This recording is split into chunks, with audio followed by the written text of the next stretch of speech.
धनतेरस की कथा। एक समय भगवान विष्णु मृत्यु लोक में विचरण करने के लिए आ रहे थे। लक्ष्मी जी ने भी साथ चलने का आग्रह किया। विष्णु जी बोले, यदि मैं जो बात कहूँ वैसे ही मानो तो चलो। लक्ष्मी जी ने स्वीकार किया और भगवान विष्णु लक्ष्मी जी सहित भूमंडल पर आए। कुछ देर बाद एक स्थान पर भगवान विष्णु लक्ष्मी जी से बोले, जब तक मैं ना आऊं तुम यहाँ ठहरो। मैं दक्षिण दिशा की ओर जा रहा हूँ, तुम उधर मत देखना। विष्णु जी के जाने पर लक्ष्मी जी को कौतुक उत्पन्न हुआ कि आखिर दक्षिण दिशा में क्या है जो मुझे मना किया गया है, और भगवान स्वयं दक्षिण में क्यों गए? कोई रहस्य जरूर है। लक्ष्मी जी से रहा न गया। जो ही भगवान ने राह पकड़ी तो ही लक्ष्मी जी भी पीछे पीछे चल पड़ी। कुछ ही दूर पर सरसों का खेत दिखाई दिया। वो खूब फूला था। वो उधर ही चली। सरसों की शोभा से वो मुग्ध हो गई और उसके फूल तोड़कर अपना श्रृंगार किया और आगे चली। आगे गन्ने एक का खेत पड़ा था। लक्ष्मी जी ने 4 गन्ने लिए और रस चूसने लगी। उसी क्षण विष्णु जी आए और ये देख लक्ष्मी जी पर नाराज होकर श्राप दिया। मैंने तुम्हें इधर आने को मना किया था पर तुम ना मानी और ये किसान की चोरी का अपराध कर बैठी। अब तुम उस किसान की वहाँ 12 वर्ष तक उस अपराध की सजा के रूप में सेवा करो। ऐसा कहकर भगवान ने छोड़कर क्षीर सागर में चले गए। लक्ष्मी किसान के घर रहने लगी। वो किसान अति दरिद्र था। लक्ष्मी जी ने किसान की पत्नी से कहा, तुम स्नान कर पहले इस मेरी बनाई देवी लक्ष्मी का पूजन करो, फिर रसोई बनाना। तुम जो मांगोगी वही मिलेगा। किसान की पत्नी ने लक्ष्मी की आदेश अनुसार ही किया। पूजा के प्रभाव और लक्ष्मी जी की कृपा से किसान का घर दूसरे ही दिन से अन्न धन रत्न स्वर्ण आदि से भर गया और लक्ष्मी से जगमग होने लगा।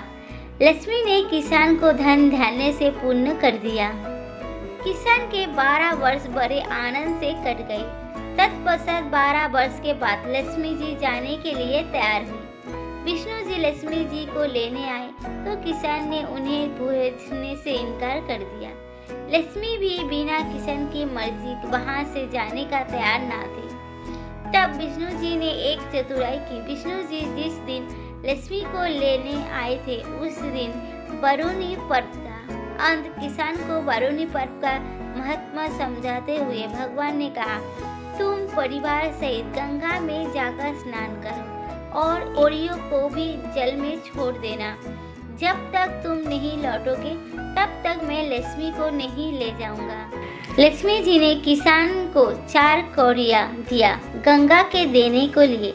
किसान ने वैसा ही किया। वो 100 परिवार गंगा स्नान करने के लिए चला। जैसे ही उसने गंगा को कौड़िया डाली वैसे ही 4 हाथ गंगा में से निकले और वो कौड़िया ले ली। तब किसान को आश्चर्य हुआ कि वो तो कोई देवी है। तब किसान ने गंगा जी से पूछा, माता ये 4 भुजाएं किसकी है? गंगा जी बोली, हे किसान, वो चारों हाथ मेरे ही थे।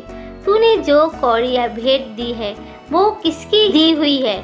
किसान ने कहा, मेरे घर जो स्त्री आई है उन्होंने ही दी है।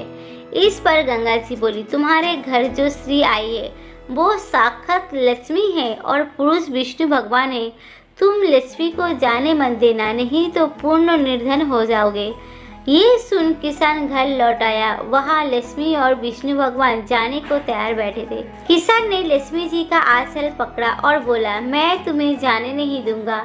तब भगवान ने किसान से कहा, इन्हें कौन जाने देता है, परंतु ये तो चंचला है, कहीं ठहरते ही नहीं।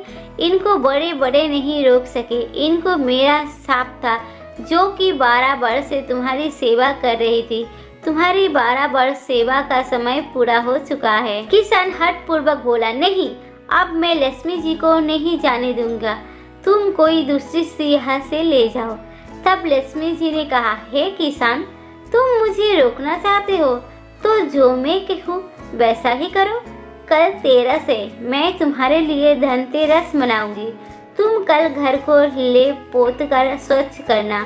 रात्रि में घी का दीपक जलाकर रखना और सायंकाल मेरा पूजन करना और एक तांबे के कलश में रुपया भरकर मेरे निमित्त रखना। मैं उस कलश में निवास करूंगी, किंतु पूजा के समय में तुम्हें दिखाई नहीं दूंगी। मैं इस दिन की पूजा करने से वर्ष भर तुम्हारे घर से नहीं जाऊंगी। मुझे रखना है तो इसी तरह प्रति वर्ष मेरी पूजा करना। ये कहकर वो दीप को प्रकाश के साथ दसों दिशाओं में फैल गई और भगवान देखते ही रह गए। अगले दिन किसान ने लक्ष्मी के कथा अनुसार पूजन किया। उसका धन धान्य से पूर्ण हो गया। इसी भांति वो हर वर्ष तेरस के दिन लक्ष्मी जी की पूजा करने लगी। तो बोलो लक्ष्मी मैया की जय।